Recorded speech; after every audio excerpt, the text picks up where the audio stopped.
옆선 앞 뒤사님 자겠습니다. 복 있는 사람이 됩시다. 은혜 받읍시다. 다 잘 될 것입니다. 오늘 시편 119편 말씀을 읽었습니다.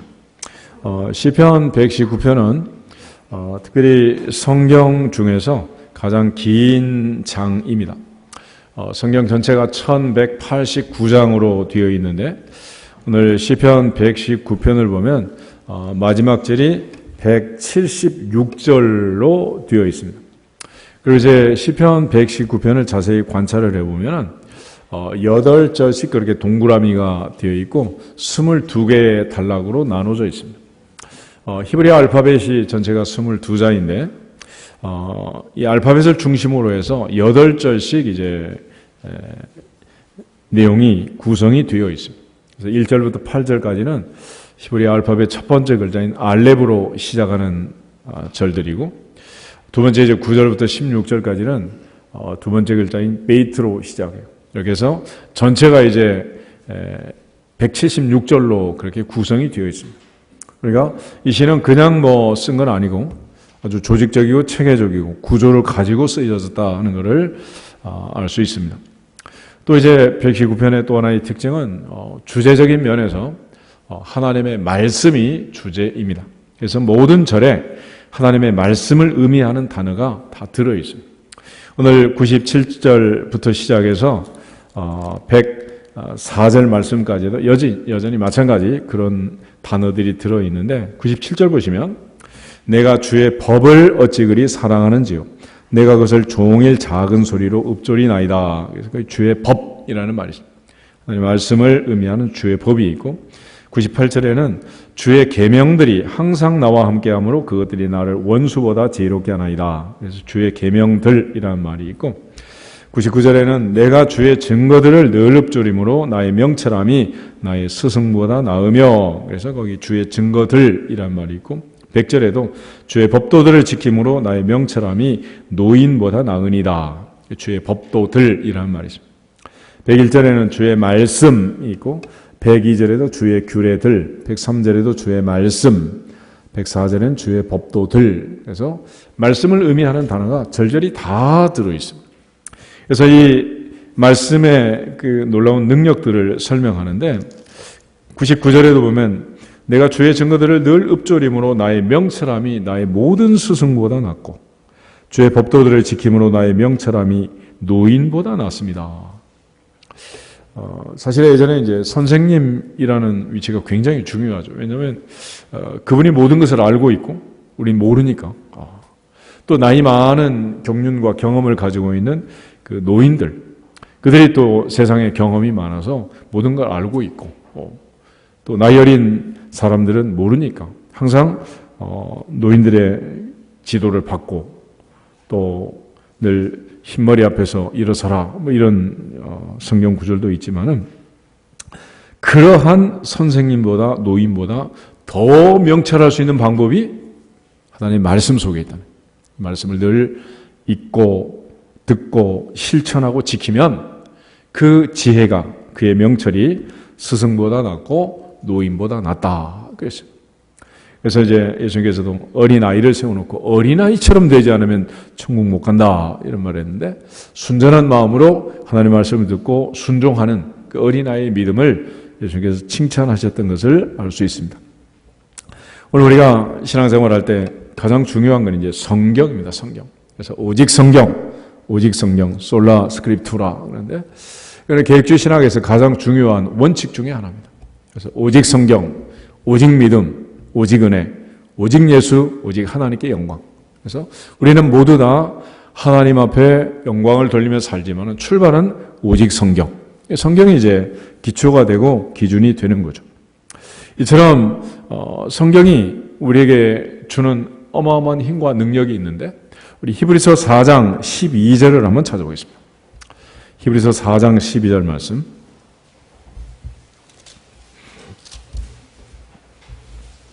12절, 13절 두 절을 보겠습니다. 하나님의 말씀은 살아있고 활력이 있어 좌우의 날선 어떤 검보다도 예리하여 혼과 영과 및 관절과 골수를 찔러 쪼개기까지 하며 또 마음의 생각과 뜻을 판단하나니 지으신 것이 하나도 그 앞에 나타나지 않음이 없고 우리의 결산을 받으시리의 눈앞에 만물이 벌거벗은 것 같이 드러나느니라. 아멘.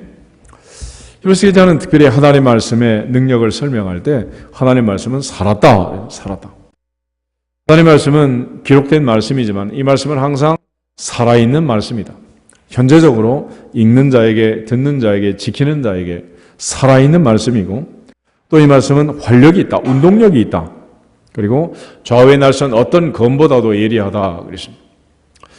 칼을 가지고 우리가 여러 가지 일을 할 수 있겠지만은 이 성령의 검, 하나님의 말씀은 혼과 영과 및 관절과 골수를 찔러 쪼갠다. 그랬습니다. 의사가 집도하는 예리한 칼을 가지고 오장육부를 수술하고 치유할 수 있겠지만은 하나님의 말씀은 우리의 혼, 우리의 영, 우리 영혼까지 터치를 한다는 거예요. 물론 관절과 골수, 육신의 질병도 얼마든지 또 말씀을 통해서 또 역사하지만은 또 하나 마음의 생각과 뜻을 또 감찰한다 그랬습니다. 흔히 말씀은 거울이라고 합니다. 그래서 우리가 이 말씀을 듣다 보면은 하나님께서 내게 주시는 말씀을 듣게 되고 또 우리가 말씀을 들으면서 또 하나님의 은혜를 받는 것을 또 착각하다 보면은 오늘 목사님이 왜 나한테 얘기를 하지? 김 집사님이 찔렀나? 이러면서 오해를 하는 거야, 오해를. 근데 이거는 100% 오해고 저는 여러분의 사정을 전혀 모르고 또 아무도 나한테 얘기해 준 거 없습니다. 설교하게 하면 첫 번째 명제가 있어요. 설교자는 첫 번째 청중이다. 그래서 하나님의 말씀을 우리 모두는 이 시간 내가 여러분에게 교훈하고 책망하고 가르치고 연설하고 이러는 게 아니고 하나님 말씀 앞에 우리 모두가 있고 이 시간 하나님의 말씀을 듣는 거예요. 그래서 거울을 보면 누가 보이던가요? 남편이 보이던가요? 시어머니가 갑자기 나타나나요? 말씀의 거울 앞에 서면 누가 보여야 정상이겠어요? 내가 보이는 거예요. 그러니까 당연히 하나님이 은혜를 주시면 내게 주시는 말씀을 듣게 되어 있습니다. 그 말씀을 통해서 하나님이 내게 말씀을 하시는 것이고 그런 의미에서 이제 우리 늘 하나님 말씀을 들을 수 있는 또 그런 은혜를 받고 나면 볼 수 있는 눈이 열리고 들을 수 있는 귀가 열리고 깨달을 수 있는 마음이 임해서 하나님 앞에 회개하고 자복하게 되는 거예요. 주여 나를 떠나소서 나는 죄인입니다. 화로다 나여 망하게 되었구나. 내가 입술이 부정한 백성 중에 살면서 죄만 지었구나. 이런 깨달음이 오게 되는 거예요. 그는 하나님의 말씀이 성령의 감동으로 기록되어서 또 그 성령이 감동하심으로 내 모습을 보게 하고 내 혼과 영과 관절과 골수를 찔러 쪼개는 놀라운 성령의 능력으로 인해서 말씀의 능력으로 인해서 나타난 현상이라는 것을 우리가 알게 됩니다. 그런 측면에서 이제 사람을 새롭게 하는 것 그거는 오직 말씀으로만 가능한 일. 우리가 흔히 부흥이라는 말은 부흥이라는 것은 영어로 말하면 리바이벌이라는 말인데 이 말은 다시 살린다 그런 얘기예요. 죽었던 영혼을 살리는 거예요. 그런데 죽었던 영혼을 살리는 가장 중요한 도구가 뭐냐? 그게 바로 말씀이라는 것입니다. 사도행전 6장을 한번 찾아보겠습니다. 사도행전을 보면 이제 초대교회 놀라운 부흥이 일어나게 되는데 그 부흥은 말씀의 부흥, 말씀의 왕성함을 통해서만 가능한 일이었습니다. 사도행전 6장을 보면 먼저 이제 그 헬라파 유대인들, 히브리파 유대인들이 서로 이제 자기들의 과부들이 구제에 빠지는 사건을 통해서 원망하는 사건이 발생합니다.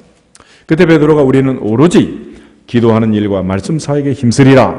그렇게 자기들의 잘못을 깨닫고 기도와 말씀에 힘쓰게 되자 나타난 현상이 무엇이었느냐? 7절 보겠습니다. 하나님의 말씀이 점점 왕성하여 예루살렘에 있는 제자의 수가 더 심히 많아지고 허다한 제사장의 무리도 이 도에 복종하니라. 아멘. 그러니까 초대교회는 구제하고 밥을 먹여서 부흥한 교회가 아니고 말씀의 부흥을 통해서 말씀의 왕성함을 통해서 하나님이 치유하고 회복한 교회였다라는 뜻입니다.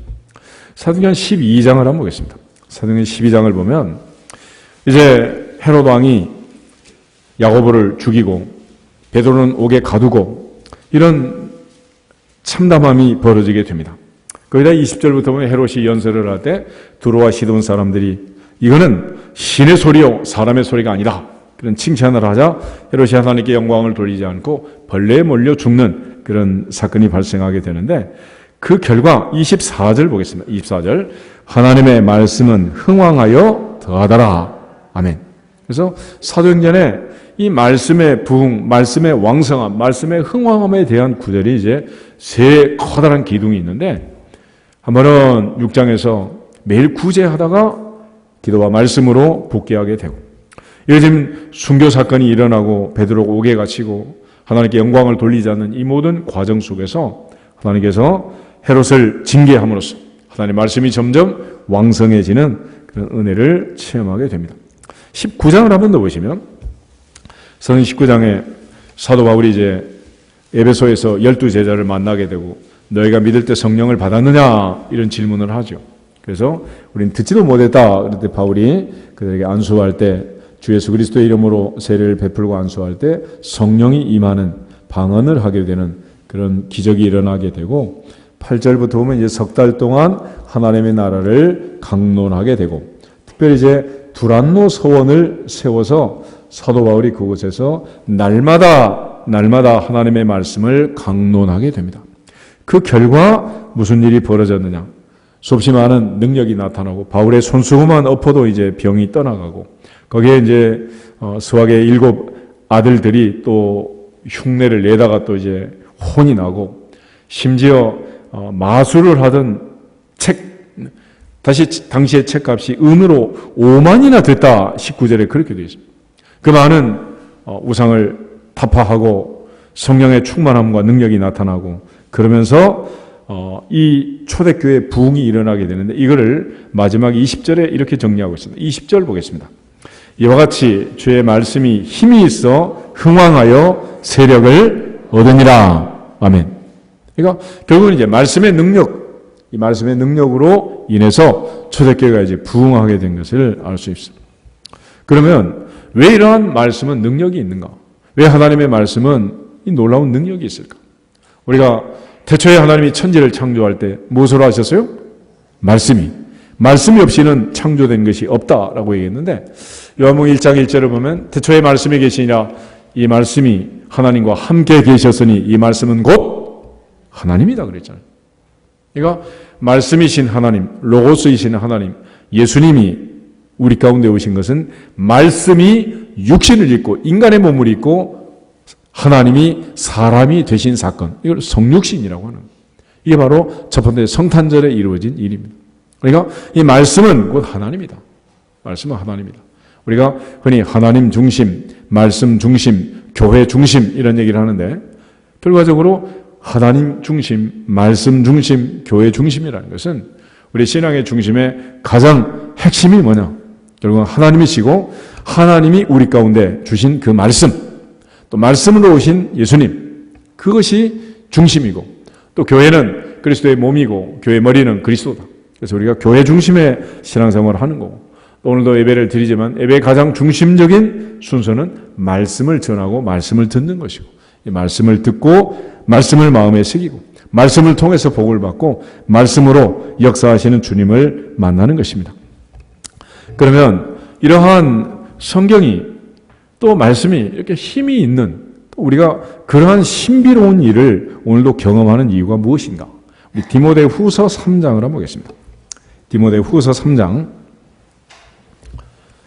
디모데후서 전서 말고 후서 3장 16절, 17절 두 절을 보겠습니다. 모든 성경은 하나님의 감동으로 된 것으로 교훈과 책망과 바르게 함과 의로 교육하기에 유익하니 이는 하나님의 사람으로 온전하게 하며 모든 선한 일을 행할 능력을 갖추게 하려 함이라. 아멘. 모든 성경은 하나님의 감동으로 되었다. 밑에 그 각주 설명은 영감으로 되었다. 영감이라는 성령의 감동.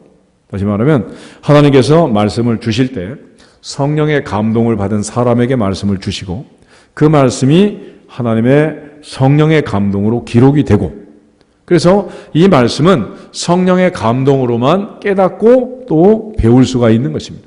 그러니까 하나님 말씀이라는 것은 사람의 뜻대로 내친 사람의 말이 아니고 하나님이 성령의 감동하심을 받은 사람들에게 주신 하나님의 말씀이다. 베드로 후서 1장을 한번 보겠습니다. 뒤로 넘어가서 히브리서, 야고보서 다음에 베드로 후서 1장 20절, 21절 두 절을 보겠습니다. 베드로 후서 1장 20절하고 21절. 먼저 알 것은 성경의 모든 예언은 사사로이 풀 것이 아니니 예언은 언제든지 사람의 뜻으로 낸 것이 아니요 오직 성령의 감동하심을 받은 사람들이 하나님께 받아 말한 것임이라. 아멘. 그러니까 하나님의 말씀이 선지자를 통해서 사도들을 통해서 우리에게 주어졌다. 그런데 구약이나 신약이나 시대가 악한 시대에는 선지자로 하여금 말을 못하게 하는, 또 말을 전해줘도 그 말을 듣지 않고 말을 전해주는 선지자들을 박해하고 욕을 하고 거절하고 거부하고. 그래서 예수님께서도 산상수훈의 말씀을 하실 때 너 이전에 왔던 선지자들 중에 너희가 박해하지 않은 사람이 단 한 명이나 있었느냐, 그렇게 말을. 데살로니가 성도들이 하나님의 말씀을 들을 때 사람의 말로 듣지 않고 하나님 말씀으로 들었을 때 그 말씀이 믿는 자 속에서 역사했다. 바울은 과연 그렇다, 그 말씀은 사람의 말이 아니고 하나님 말씀이다 라는 것을 강조했습니다. 그러므로 이러한 말씀은 사사로이 풀 수 없고 인간이 연구해서 주석 가지고 사전 가지고만 풀 수 있는 일이 아니라는 것. 다시 요한복음 14장을 보겠습니다. 요한복음 14장, 여기서 마지막 다락방에서 이제 제자들에게 하신 말씀인데 25절, 26절 두 절을 보겠습니다. 25절, 26절. 내가 아직 너희와 함께 있어서 이 말을 너희에게 하였거니와 보혜사 곧 아버지께서 내 이름으로 보내실 성령, 그가 너희에게 모든 것을 가르치고 내가 너희에게 말한 모든 것을 생각나게 하리라. 아멘. 이 말씀을 잘 보면 우리가 어떤 것을 깨닫고 생각나고 또 의미를 내게 주시는 말씀으로 받고 믿고 또 믿는 자 속에 역사하시는 그 모든 은혜를, 기사와 표적을, 능력을 체험하려면 반드시 성령께서 역사해야 할 줄로 믿습니다. 그러므로 보혜사 성령의 가르침, 보혜사 성령의 역사를 거절하고 거부하면 아무것도 일어나지 않습니다. 바울은 성령을 소멸하지 말라, 성령을 거절하지 말라, 그렇게 얘기해요. 예수님께서도 심지어 인자를 회방해도 괜찮지만 어떤 죄는 영원히 사함받지 못한다? 성령을 회방하면, 성령을 거절하고 성령을 회방하면 이 세상도 저 세상도 용서받을 수 없다, 그런 말씀을 하셨습니다. 그래서 이 성경이라는 것은 하나님의 성령의 감동으로 완성된 책이기 때문에 이 성경책 뒤에 부록을 붙이든지 더하든지 빼든지 이런 일은 안 된다. 그래서 성경에 대해서 마지막 주신 경고는 가감을 금하고 있습니다. 더하지도 말고 빼지도 말라는. 요한계시록 22장 마지막 장을 보겠습니다. 요한계시록 22장 마지막 장 마지막 페이지 18절, 19절 두 절을 보면 성경에 대해서 우리에게 마지막 주신 경고의 말씀이 주어져 있는데 18절 봅니다. 내가 이 두루마리의 예언의 말씀을 듣는 모든 사람에게 증언하노니 만일 누구든지 이것들 외에 더하면 하나님이 이 두루마리에 기록된 재앙들을 그에게 더하실 것이요 만일 누구든지 이 두루마리의 예언의 말씀에서 제하여 버리면 하나님이 이 두루마리에 기록된 생명나무와 및 거룩한 성에 참여함을 제하여 버리시리라. 아멘. 그러므로 우리가 이 성경 말씀 66권의 이 말씀만 붙들고 오직 성경, 그럴 때 오직 성경은 창세기에서 말라기까지, 마태복음에서 요한계시록까지, 구약 39권, 신약 27권, 66권의 성경, 이것이 오직 성경이고 성경 말씀을 붙들고 이 성경의 범위를 넘어가면 안 되고 빼지도 말고 더하지도 말고 오직 성경대로만 믿어라 라고 말했습니다. 그래서 사도 바울은 로마서 10장에서 말하기를 믿음은 어디에서 나온다? 들음에서 나오고 들음은 그리스도의 말씀으로 말미암는다. 그래서 우리가 이 말씀을 듣고 말씀을 전하고 말씀을 역사할 때 하나님의 영이 역사하기 때문에 성령이 역사하기 때문에 그 말씀을 듣는 자가, 그 말씀을 읽는 자가, 지키는 자가 복이 있고 하나님이 은혜를 주시고 믿음을 주시는 줄로 믿습니다. 우리가 하루 종일 TV를 보고 BBC, CNN을 듣는다고 해도 거기서 우리가 은혜를 받고 믿음을 얻을 수는 없습니다. 그렇지만 하나님의 말씀은 듣는 자가 복이 있느니라. 하나님은 그 말씀을 들음으로써 우리에게 믿음을 주신단 말이에요. 여기에 놀라운 신비가 있는데, 오늘 우리는 전부 성경책을 가지고 여기 찾고 저기 찾고 하지만은 전 세계적으로 이처럼 금박으로 성경을 만들어서 예배를 드리는 나라는 많지 않아요. 또 우리처럼 하나님의 은혜로 문맹에서 벗어나가지고 글자를 읽을 수 있는 나라도 그렇게 많지 않습니다. 중국 같은 나라는 세 가지를 못한다는데, 나라가 하도 크고 복잡해서 첫째는 자기 나라를 다 여행할 수가 없대. 또 하나는 자기 나라 음식을 다 먹어볼 수가 없대. 그런데 또 하나는 자기 나라 글자를 다 아는 사람도 없대. 한자를 다 알겠어요. 그 많은 글자를. 그러니까 웬만큼 공부를 해도 복잡한 글자가 많으니까. 그래서 이제 대통령이 문화혁명을 하면서 글자를 전부 이제 단축해가지고 간단하게, 간편하게 써라. 그래가지고 그 많은 획으로 돼 있던 글자들이 축소해서 만든 거 아니겠어요? 거기에 비하면 우리는 세종대왕의 은혜로 얼마나 좋아. 그러니까 하나님의 말씀을 볼 수도 있고 읽을 수도 있고, 할렐루야. 얼마나 행복한 나라예요. 그런데 그렇게 해놔도 전 세계적으로 이거를 보고 읽고 이렇게 할 수 있는 사람이 많지가 않단 말이에요. 그래서 하나님께서 놀랍게 복음을 전할 때 듣는 과정을 통해서 역사를 하시는 거예요. 듣는 과정을 통해서. 그러니까 이 시간 우리 피곤하면 눈 감을 수도 있잖아. 그치? 근데 하나님이 귀는 두 개를 뻥 뚫어가지고 귀는 못 감게 하시고, 듣기 싫어도 듣게 하시고, 놀라운 역사를 하시는 거예요. 그러니까 하나님의 말씀은 듣는 자에게 복이 있다. 귀 있는 자는 성령이 교회들에게 하신 말씀을 들을지어다. 그러잖아요. 그러니까 하나님께서 얼마나 은혜를 주시는 거예요. 그래서 주는 것 같지만 다 듣는다 그러잖아. 들을 수밖에. 그런 구조로 하나님이 만들어 주신 거예요. 우리 복을 주셔서. 그래서 이러한 말씀을 듣고 우리가 믿고, 그래서 너희가 그 은혜에 의하여 믿음으로 말미암아 구원을 얻었나니 이것이 너희에게서 나은 것이 아니고 하나님의 선물이다. 그런데 그 믿음은 어디서 오냐? 들음으로부터, 말씀을 들음으로부터 온다 그랬습니다.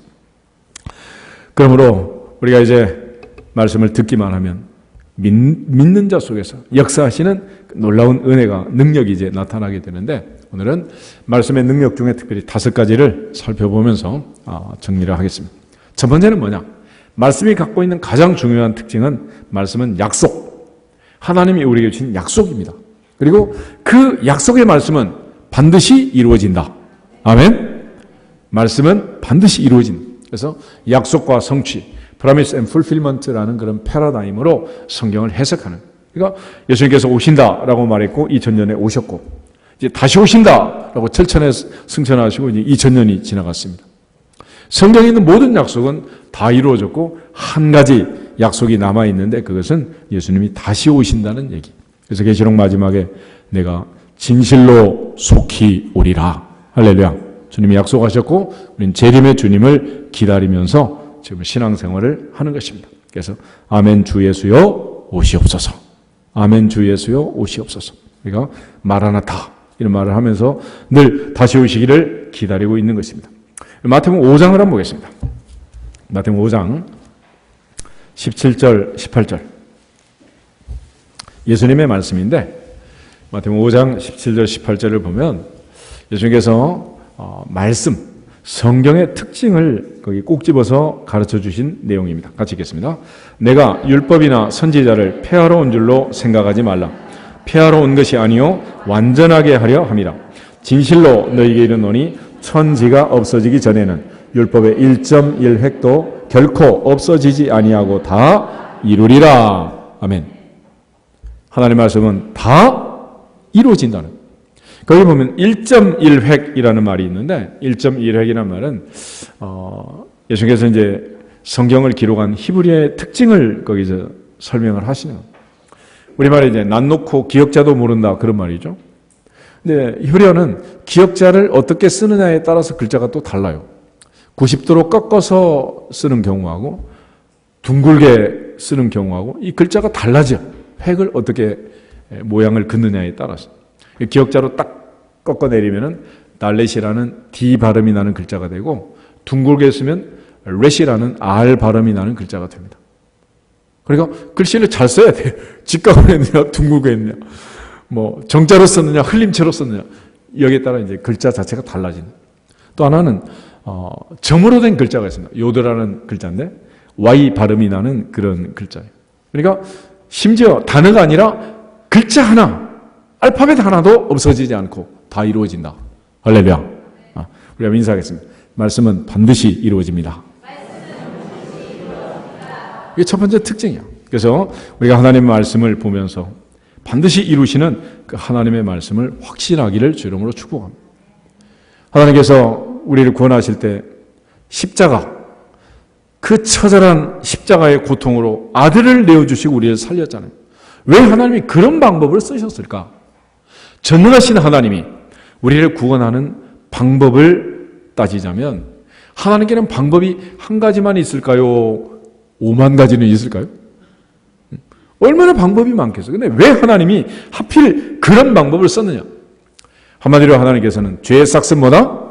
사망이다. 그렇게 말했답니다. 먹는 날에는 반드시 죽는다 그랬답니다. 그러니까 그 죽음의 값을, 사망의 값을 지불해야만 우리가 살아날 수 있기 때문에 하나님께서는 자기 아들을 사랑하는 독자를 십자가에 내어주시면서도 법을 바꾸지 않고 말씀을 뒤집지 않고 한 번 하신 그 말씀을 지킨다는 거예요. 그래서 전능하신 하나님이 천지를 창조하신 그 하나님이 못하시는 한 가지가 있는데 그것은 약속을 깨는 것을 못하십니다. 그러니까 하나님 반드시 약속을 지킨다 안 지킨다? 지킨다. 그래서 이 말씀은 그러한 능력이 있기 때문에 우리가 이 말씀을 믿으면 이 말씀은 믿는 자 속에서 역사할 줄로 믿습니다. 열왕기상 8장을 한번 찾아보겠습니다. 열왕기상 8장 20절 한 절만 보겠습니다. 거기 보면 솔로몬이 왕이 돼가지고 성전을 건축하면서 하나님 앞에 기도하는 내용이에요. 그런데 그 하나님 앞에 그가 왕이 되고 성전을 건축하고 나서 그가 깨닫는 것입니다. 내가 어떻게 왕이 되었고 어떻게 성전을 건축할 수 있었느냐. 20절 한 절만 보겠습니다. 이제 여호와께서 말씀하신 대로 이루시도다. 내가 여호와께서 말씀하신 대로 내 아버지 다윗을 이어서 일어나 이스라엘의 왕위에 앉고 이스라엘의 하나님 여호와의 이름을 위하여 성전을 건축하고. 아멘. 다윗에게는 많은 아들들이 있었습니다. 그렇지만 그 많은 아들들을 제껴놓고 그 많은 형들을 제끼고 어떻게 솔로몬이 왕이 됐느냐. 왕이 된 다음에 솔로몬이 깨닫는 거예요. 이제 여호와께서 말씀하신 대로 이루셨도다. 내가 여호와께서 말씀하신 대로 내 아버지 다윗을 이어 왕이 되었습니다. 또 어떻게 내가 성전을 지었느냐. 하나님께서 다윗에게 네 아들 솔로몬이 성전을 지을 거다 라고 말씀하신 그대로 여호와께서 말씀하신 대로 내가 여호와의 이름을 위하여 성전을 건축하게 되었습니다. 할렐루야. 그러니까 솔로몬이 깨달은 거예요. 우리가 생각할 때는 솔로몬 지혜로우니까 그냥 왕 됐겠지 그러지만 그렇게 간단하게 왕이 된 게 아니에요. 마지막에는 아도니아가 왕 만세를 부르고 왕위가 넘어갈 뻔한 즉촉일반의 역사적 사건이 있습니다. 그런데 이 모든 물꼬를 하나님께서 막아주시고 솔로몬이 마침내 왕이 되어서 선포하는 겁니다. 여호와께서 말씀하신 대로 이루셨도다. 말씀하신 대로 이루셨도다. 그러므로 오늘도 우리가 이 말씀을 믿으면 말씀은 반드시 이루어지게 될 줄로 믿습니다. 선지자 사무엘이 말씀을 전할 때 하나님은 그 말씀이 땅에 떨어지지 않고 반드시 이루어지도록 하심으로써 온 이스라엘이 사무엘을 선지자로 인정하도록 했습니다. 이사야 46장 11절에도 내가 말하였은즉 반드시 이룰 것이요 계획하였은즉 반드시 시행하리라 이런 말이 있습니다. 또 55장 11절에도 내 입에서 나가는 말도 이와 같이 헛되이 내게로 돌아오지 아니하고 나의 기뻐하는 뜻을 이루며 내가 보낸 모든 일에 형통하리라. 그래서 하나님의 말씀은 반드시 이루어진다. 아멘? 그러므로 이 말씀을 믿으면 그 말씀은 내게도, 내 인생에도, 내 삶에도 반드시 이루어질 줄로 믿습니다. 두 번째로 하나님 말씀의 특징은 길잡이가 되는 거예요. 길잡이. 시편 119편 105절을 보면 주의 말씀은 내 발의 등이요 내 길의 빛입니다. 그랬죠. 옛날에는 깜깜한 밤 어디를 가서 뭘 하고 살겠어요. 요즘 귀농 귀촌하신 분들이 많고 또 요즘 또 이제 강원도 동계올림픽 하고 나서 평창 쪽으로 가신 분도 많다는데 거기 계신 목사님 얘기를 들으면 도시에 있는 사람들 시골 와서 못 산다는 거야. 겨울이 6개월인데 살겠다는 거야. 나이가 들수록 따뜻한 동네로 가야 돼요? 추운 데로 가야 돼요? 착각하지 마시라는 거야. 자기 어머니도 부산으로 보냈대. 그러니까 거기다가 겨울이 길면 해가 빨리 지겠어? 늦게 지겠어? 산속인데 해가 또 빨리 지네. 해가 빨리 지고. 거기다 지고 나면 깜깜한 거예요. 깜깜해. 외출할 수 있어요? 없어요? 없어. 여러분 운전을 하는데 가로등도 없고 자동차에 라이트도 나갔어. 운전을 해야 돼요? 하지 말아야 돼요? 하지 말아야지. 하지 마. 그래서 우리가 인생을 드라이브 하는데 인생의 빛을 비춰주시고 내 앞길을 보여주는 것은 말씀밖에 없다. 옛날에는 지도를 보고 다니고 나침반을 가지고 항해를 하고 이랬지만은 인생을 항해하고 인생을 여행할 때는 하나님의 말씀밖에 없다라는 것입니다. 그래서 믿음의 조상 아브라함은 하나님의 부름을 받았을 때 무엇을 보고 무엇을 붙들고 갔느냐. 창세기 12장 4절을 보겠습니다. 창세기 12장 4절.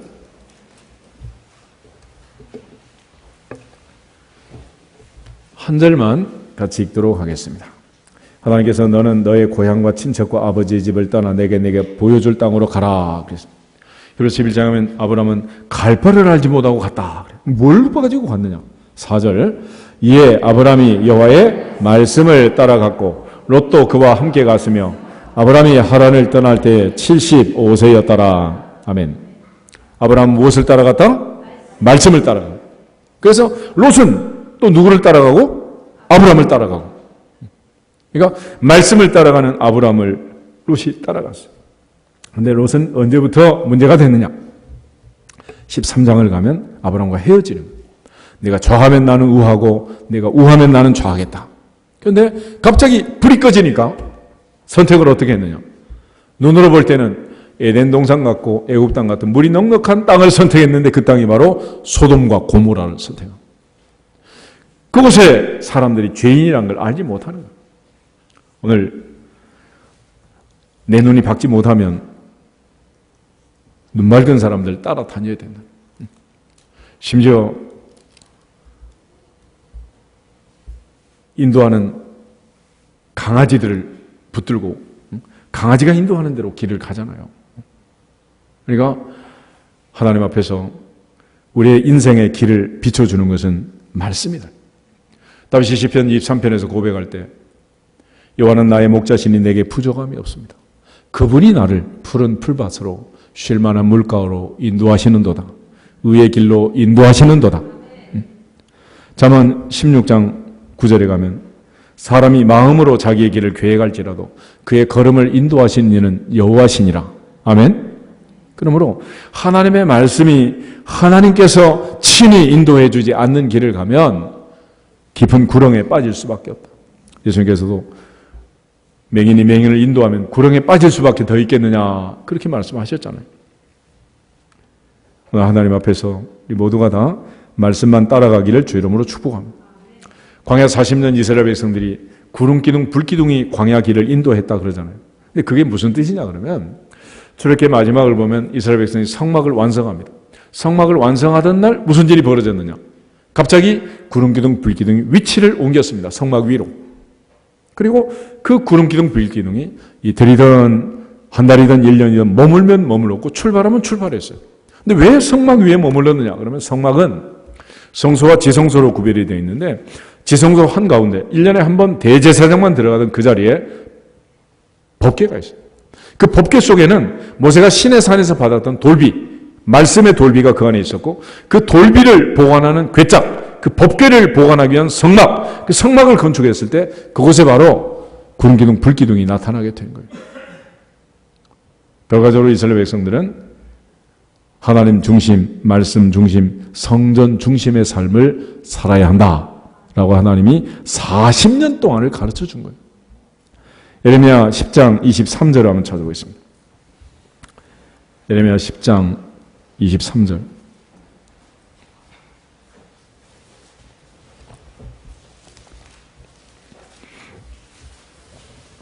한 절만 읽겠습니다. 예레미야 10장 23절.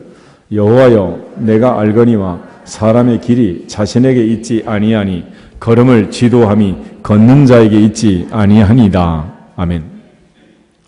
자, 여러분들 건강하셔서 오늘 걸어서 오셨지만 내가 온 것 같지만 사실은 그 걸음은 누가 지도하신다? 하나님이 인도하시네. 하나님. 그래서 아이들도 학교를 잘 가는데 어떤 참새가 와가지고 방앗간으로 끌고 가잖아요. 애들이 막 팔려가는 거야. 하나님 앞에서 마지막 영원한 집에 돌아갈 때까지 하나님의 인도하심이 함께하기를 주 이름으로 축복합니다. 이스라엘 백성들이 광야에 살면서 계속 구름기둥, 불기둥을 바라보고 있었던 것은 바로 그 구름기둥, 불기둥은 나타난 현상이고 그 중심에 성막 안에 가장 중요한 지성소 안에 법궤 안에 뭐가 있었다? 말씀이 있어. 말씀. 오늘 우리 인생길에도 하나님의 말씀이 우리의 가는 길을 인도하는 길잡이가 되고 말씀을 따라갈 수 있기를 주 이름으로 축복합니다. 믿음의 조상 아브라함은 처음부터 첫 걸음부터 무엇을 따라갔다? 말씀을 따라갔다. 우리 다시 한번 다짐하겠습니다. 말씀만 따라갑시다. 그 유명한 종교개혁자 요한 깔뱅은 그런 말을 했어요. 나는 말씀이 가는 곳까지 가고 말씀이 서는 곳에 선다. 그래서 요한은 신구약 성경 전체를 주의를 했지만 요한계시록 4장에 가서 멈췄습니다. 4장부터 마지막 21장까지는 22장까지는 주석을 하지 않았어요. 왜 그랬느냐? 계시록 1장은 과거의 사건이고 2장 7교회 에베소, 스마나, 버가모, 두아디라, 사데, 빌라델비아, 라오디게아 7교회 보낸 편지는 현재적인 말씀이 되는 거예요. 그런데 4장부터는 미래, 알 수 없는 미래를 우리에게 알려주는 그런 내용입니다. 그래서 칼빈은 겸손하게 난 모르겠다. 거기서부터 주석을 안 한 거예요. 하나님 앞에서 말씀이 비춰주면 가고 말씀의 등불이 꺼지면 그때는 어떻게 해야 돼? 멈추라. 멈춰. 그리고 그 말씀이 깨달아질 때까지 하나님께서 빛을 비춰줄 때까지 그러므로 깜깜한 밤에는 움직이면 안 돼요. 하나님 말씀의 빛을 따라가기를 주 이름으로 축복합니다. 세 번째는 하나님의 말씀이 갖는 중요한 능력은 뭐냐? 우리가 에베소 6장에 하나님의 전신갑주가 나오죠. 하나님의 전신갑주. 머리에는 구원의 투구를 써라. 가슴엔 의의 흉배를 붙여라. 허리에는 진리의 허리띠를 띠어라. 발은 평안의 복음에 예비한 신발을 신어라. 왼손엔 믿음의 방패를 들고 마지막 오른손에 성령의 검곧 하나님의 말씀을 가지라 그랬습니다. 그런데 이 하나님의 전신갑주를 쭉 보면 말씀, 성령의 검은 뭐냐? 유일하게 공격용 무기입니다. 나머지는 다 방어용이야. 방어. 상대가 나를 공격하는 계속 방어만 잘한다고 전쟁이 끝나지는 않죠. 결국 사탄을 물리치려면 공격을 해야 돼요. 공격. 그래서 예수님께서 40일 금식 후에 사탄이 예수님을 시험했지만 예수님은 기록된 말씀으로 사탄의 유혹을 물리치고 승리한 줄로 믿습니다. 기록되었으되 예수님 말씀하시면서 신명기의 말씀을 통해서 사탄을 물리치면 우리가 말씀이 없으면 말씀의 능력을 체험하지 못하고 내 안에 말씀이 없고 내가 말씀을 붙들고 있지 않고 말씀을 덮어놓고 살면 결과적으로 영적 전쟁에서 패배할 수밖에 없습니다. 베드로는 성령 경험을 가지라 그러니까 성령의 검은 제껴놓고 시장에서 시카를 사가지고 말이야. 대제사장종 말고의 오른쪽 성경이 정확하게 표현해. 오른쪽 귀를 잘랐대 또. 예수께서 붙여주시면서 뭐라 그랬어요? 내 칼을 도로 칼집에 꽂아라. 칼을 가지는 자는 다 칼로 망하느니라. 그렇지만 성령의 검을 가진 자는 반드시 승리하리라. 반드시 승리하리라. 말씀의 능력으로 영적 전쟁에서 승리하시기를 주 이름으로 축복합니다.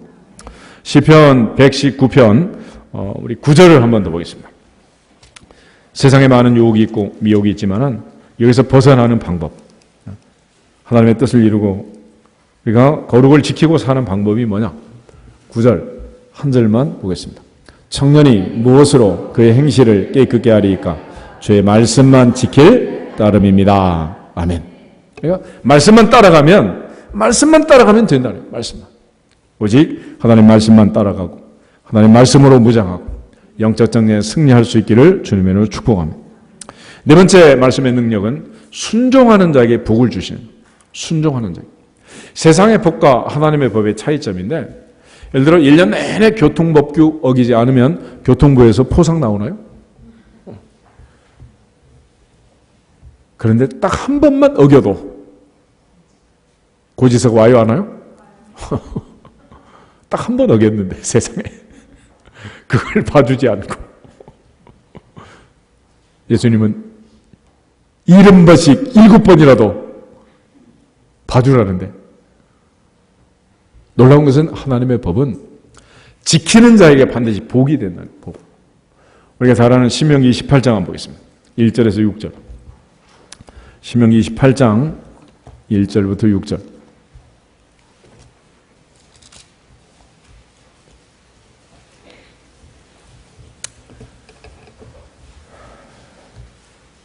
같이 봅니다. 내가 내 하나님 여호와의 말씀을 삼가 듣고 내가 오늘 내게 명령하는 그의 모든 명령을 지켜 행하면 내 하나님 여호와께서 너를 세계 모든 민족 위에 뛰어나게 하실 것이라.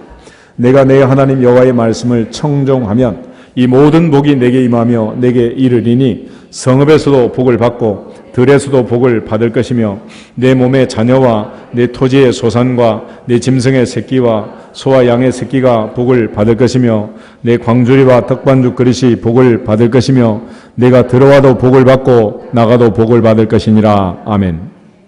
한 번 말하면 잘 못 알아들으니까 또 설명을 해요. 15절에서 19절을 보겠습니다. 내가 만일 내 하나님 여호와의 말씀을 순종하지 아니하여 내가 오늘 내게 명령하는 그의 모든 명령과 규례를 지켜 행하지 아니하면 이 모든 저주가 내게 임하며 내게 이를 것이니 내가 성읍에서도 저주를 받으며 들에서도 저주를 받을 것이요 또 내 광주리와 떡반죽 그릇이 저주를 받을 것이요 내 몸의 소생과 내 토지의 소산과 내 소와 양의 새끼가 저주를 받을 것이며 내가 들어와도 저주를 받고 나가도 저주를 받으리라. 아멘. 성경은 순종하는 자가 항상 복을 받는다고 얘기를 합니다. 여러분, 예수님의 제자 베드로 아시죠? 베드로는 평생 갈릴리의 어부였습니다. 그래서 예수님께서 어느 날 와가지고 Follow me, 나를 따르라. 오늘부터 사람을 낚는 어부가 될 것이다 그랬습니다. 근데 그거 다 버려두고 갔습니다. 도대체 무슨 일이 있었길래, 도대체 베드로에게 무슨 일이 있었길래 그럴 수가 있냐는 거예요. 누가복음 5장을 한번 보겠습니다. 누가복음 5장. 누가복음 5장 1절부터 6절을 보겠습니다. 5장 1절에서 6절. 무리가 몰려와서 하나님의 말씀을 들을새 예수는 게네사렛 호숫가에 서서 호숫가에 배 두 척이 있는 것을 보시니 어부들은 배에서 나와서 그물을 씻는지라. 예수께서 한 배에 오르시니 그 배는 시몬의 배라. 육지에서 조금 떼기를 청하시고 앉으사 배에서 무리를 가르치시더니 말씀을 마치시고 시몬에게 이르시되 깊은 데로 가서 그물을 내려 고기를 잡으라. 시몬이 대답하여 이르되 선생님 우리들이 밤이 새도록 수고하였으되 잡은 것이 없지만은 말씀에 의지하여 그물을 내리리라 하고 그렇게 하니 고기를 잡은 것이 심히 많아 그물이 찢어지는지라. 아멘. 베드로가 다른 친구들을 불러가지고 두 배를 가득 채웠습니다. 그리고 베드로가 주님 앞에 고백을 합니다. 8절.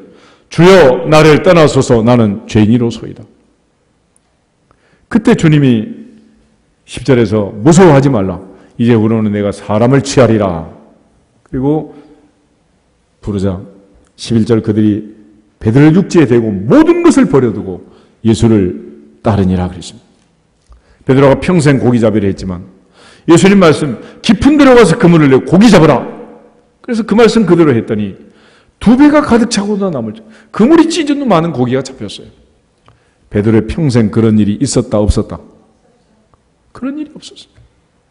그 놀라운 은혜를 체험하고 나서 베드로가 다 버려두고 따라갑니다. 이런 모두가 말씀의 순종함으로 베드로가 체험했던 그 베드로의 이야기가 나의 이야기가 되기를 축복합니다. 베드로처럼 간증하고 주님을 따라갈 수 있기를 축복합니다. 순종이 제사보다 낫고 듣는 것이 순양의 기름보다 낫다 그러죠. 사울왕은 왜 버림을 당했느냐? 왕이 여호와의 말씀을 버렸으므로 여호와께서도 왕을 버렸습니다. 그랬습니다. 말씀을 붙들면, 말씀에 순종하면 반드시 복이 될 줄로 믿습니다. 요사는 하나님의 명령의 말씀에 순종해서 여리고 성을 돌므로써 성을 정복했습니다. 베드로가 머리 여리고를 향해서 다윗처럼 물맷돌을 던진 것도 아니에요. 그냥 하는 대로 순종만 한 거예요. 매일 돌고 7째 날 7바퀴 돌고 제사장이 나팔 불 때 함성을 지름으로써 성이 무너졌다는 거예요. 우리 모두가 하나님 앞에 순종함으로 복을 받을 수 있기를 주님의 이름으로 축복합니다. 우리가 잘 아는 나만이라는 사람이 있잖아요. 나만은 엘리사가 요단강에 몸을 7번 씻으라 화가 났어요. 내 생각에는 선지자가 와서 내 허물에 손을 얹고 기도해서 고칠 줄 알았다. 우리나라에 깨끗한 강이 얼마나 많냐. 가자! 화가 났어. 그 중심에 뭐가 있냐?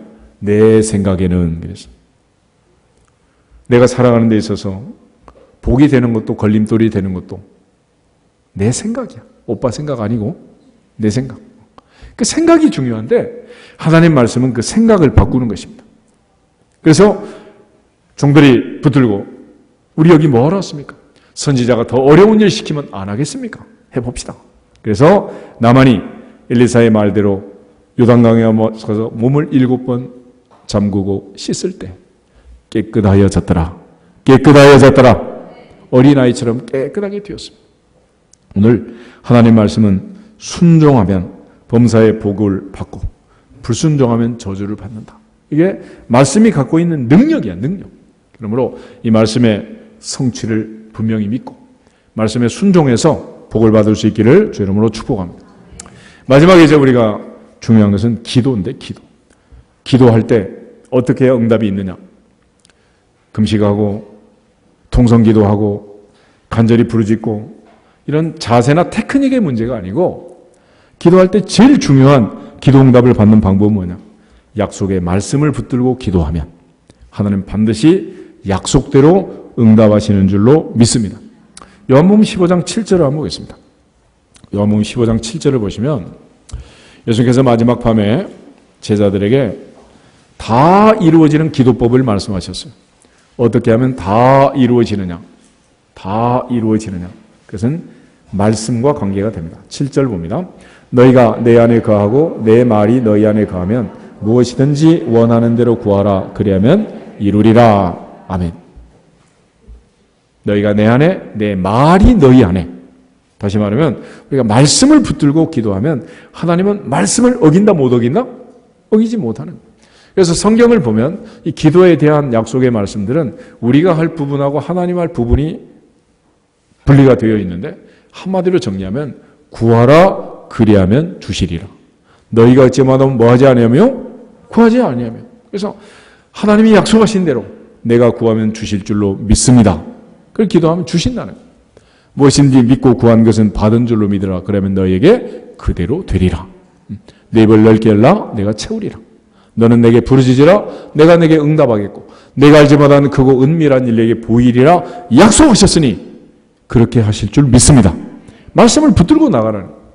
구하라 그러면 주실 것이요 찾아라 그러면 찾아낼 것이요 두드려라 그러면 너희에게 열릴 것이니 구하는 이마다 얻을 것이요 찾는 이가 찾아낼 것이요 두드리는 이에게는 열릴 것이니라.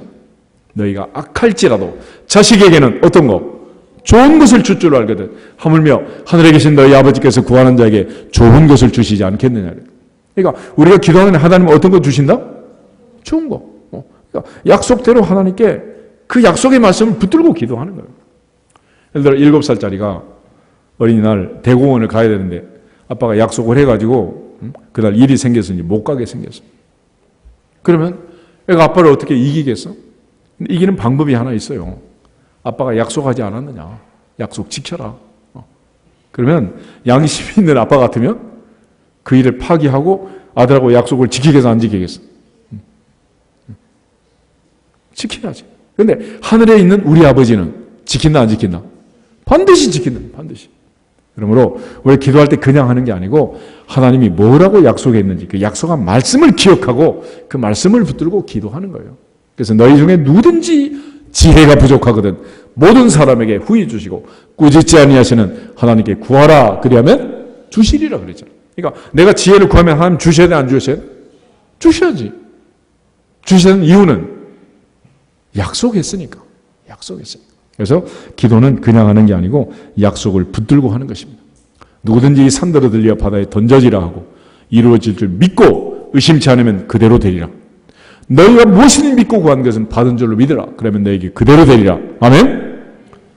이번 한 주간 이제 명절 앞두고 분주하고 바쁜 주간이지만은 우리가 예수님 말씀, 성경 말씀을 보면 일처리가 먼저가 아니고 말씀이 먼저고 기도가 먼저라고 합니다. 약속의 말씀을 믿고 하나님께 기도하고 하나님 인도하심을 따라서 한 발짝 한 발짝 서두르지 말고 하나님께 맡기면 반드시 적과 꿀이 흐르는 가나안까지 이스라엘 인도하신 것처럼 우리의 길을 인도해 주실 줄로 믿습니다. 우리 옆 사람한테 인사하고 우리 기도하겠습니다. 말씀이 먼저입니다. 기도가 먼저입니다. 네, 다 같이